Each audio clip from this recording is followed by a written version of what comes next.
আজকের অর্ডারটি ছিল একটা স্পেশাল অ্যাডভোকেট থিম কেক, যেটা বানানোর পিছনে ছিল অনেক বড় এক্সাইটমেন্ট। কেন? কারণ আমার উনিও কিন্তু এই প্রফেশনের সাথেই যুক্ত। আর এই কেকটা দেখার পর সে আমাকে বলেছে, বাড়ির মানুষের জন্য তো কখনো এত সুন্দর করে কেক বানাও না।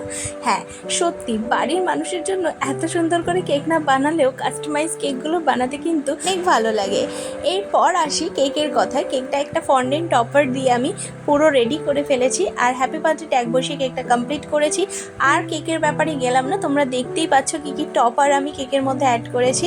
এই কেকটা কিন্তু চকলেট ফ্লেভার ছিল। অনেকেই হোমমেড কাস্টমাইজ কেকটাকে গুলিয়ে ফেলো যে ভ্যানিলা ফ্লেভার হলে হোয়াইট কালার হবে, তো সেরকম কোনো ব্যাপার নয়। যে কোনো ফ্লেভারের সাথে যে কোনো কালার অ্যাড করেই আমরা কাস্টমাইজ করে দিই।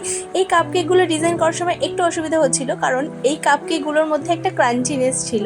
মানে কাস্টমার আমাকে বলেছিল ক্রিমের মধ্যে এমন কিছু অ্যাড করা যাবে যেগুলো মুখে পড়লে খাওয়া যাবে, চিবানো যাবে, মানে একটা ক্রাঞ্চিনেস আসবে। তাই আমি কিছু চকলেটস অ্যাড করেছিলাম। এরপর দেখো এর মধ্যেও টপারগুলো বানিয়ে দিয়েছি, যা যা অ্যাডভোকেট থিমের কেকের মধ্যে থাকা উচিত। তো লাস্ট অব দি কেকটা ফাইনাল লুক কেমন হচ্ছে অবশ্যই জানি।